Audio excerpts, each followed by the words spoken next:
Washington, D.C., New York City, Philadelphia, Seattle all saw clashes between protesters and police. National Guard members have been activated in at least 15 states, including Washington, D.C. Let's bring in my next guest, who's a regular on our Wednesday show with Money Making Conversations. Because of the protests, though, we are bringing him in this morning, the protests over the death of George Floyd. Please welcome two-time Emmy Awards and three-time NAACP Image Award-winning TV producer Rushion McDonald. Rushion, good Monday morning. Well, it's a good Monday morning, but thank you for having me on. Just to bring everybody up to date and just giving a new set of eyes, a new voice about what's going on in America today. And I contacted you over the weekend, and thank you for bringing me on the show this morning. Matt, I've experienced this type of racial civil unrest before. I lived in Los Angeles during the Rodney King Los Angeles riots, but that civil unrest did not spread to other cities. You stated some earlier, like Seattle, where you're at, Louisville, Kentucky, San Antonio. All these cities are under curfew. Columbia, South Carolina, Chicago, Illinois, Salt Lake City, Utah, Rochester, New York. And these are not predominant. A lot of these cities have predominantly black populations. And also, there's started protesters in London. But, you know, man, whenever I come on your show, I always state that you have to have a plan. So let's start with an incredible fact. About 1 in 1,000 black men and boys in America can expect to die at the hands of police, according to a new analysis of deaths involving law enforcement officers. This story from the Los Angeles Times. That means black men and boys 2.5 times more likely than white men and boys to die during an encounter with cops. That is a huge problem. This is unacceptable, and that's why we're at the dilemma we're at right now with all this civil unrest. Yeah, it is a big problem. You're absolutely right, Rushion. I'm curious, the death that we all saw, and it's been described as murder on television, the death of George Floyd. The reaction this time felt different, Rushion. And yes, I'm a white man, so I'm not putting myself in your shoes other than empathy. But it just felt different across the board this time. Did you get that feeling? Absolutely. Absolutely. Because what happened is that what took you so long to charge one person when 4 people should have been charged? And by the way, there are 3 people who have not, additional police officers who have not been charged. And additional video clearly showed that 2 other police officers had their knees on his back, and one other police officer was look off, distracting people from videotaping. So let's go back a little bit here, the encounter that we have here.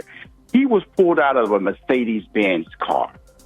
Okay, wasn't a beat-up car, wasn't a jalopy, he wasn't a homeless guy on the street, he wasn't distracting anybody, he wasn't being loud, and it was clearly in broad daylight. So a lot of this wasn't blurry video either. So a lot of this really rung big. And also the bigger problem we have here that's causing this situation, the for unrest, and I shouldn't call it a problem, is that white people are concerned now. It's not just a black problem. But white people are concerned, and that's important because we have to understand that what's going on in America right now is not a black problem or a people of color problem. It's a problem within America. And we all have to feel a certain type of there is a need for change in order for it to be changed. That's the problem right now. That's the big difference, Matt, in this situation versus anything else. The clarity of that videotape, the slowness of bringing officers to justice, meaning at this point on Monday morning, of the 4, only 1 has been charged. A lot of the protesters, and I do too, feel that a 3rd degree should have been at least a 2nd degree, which would have brought at least 40 years. But I also will tell your listeners that during a trial, you can't upgrade it from a 3rd degree to a 2nd degree. But guess what? Everybody doesn't know that. Everybody doesn't walk around gathering the facts like I do. That's why I wanted to come on your show, for people to hear information that would help them understand what's going on there, and also gain some sympathy for the concerns of people of color that are dealing with a travesty of when the police stops them, will there be a stop that I will not drive away from?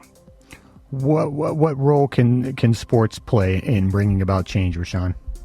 I'm going to tell you this. You know, we all know that I was so proud when I read about Joe Burrow, the number 1 draft pick in the NFL draft this year, commenting about it, Tom Brady. You get your traditional African American athletes who respond: Chris Paul, LeBron James, Steph Curry of the Golden State Warriors. But the white athletes are important in this fight because guess what? They're part of teammates who are African American.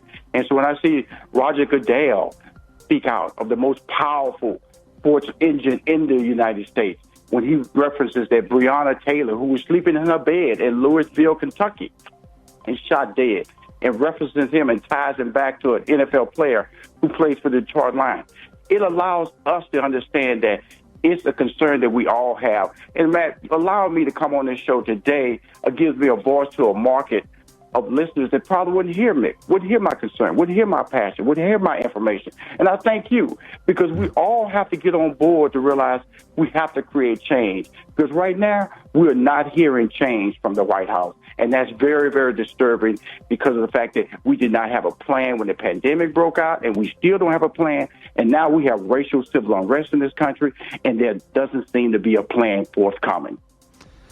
Yeah, it's not a lot of unity right now coming from 1600.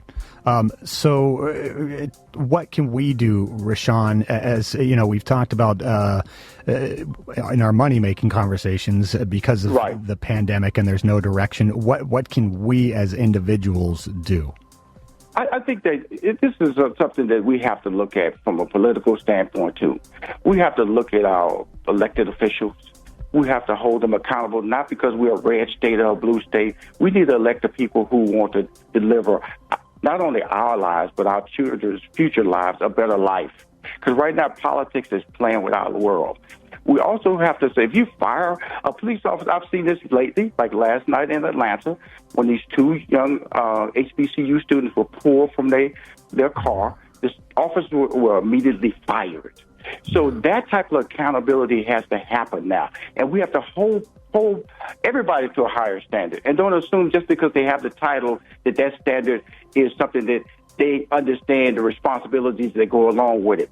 So I tell every listener that we have to understand that we can make change by contacting our politicians, both state, local. Social media is a very powerful medium now that we're using right now.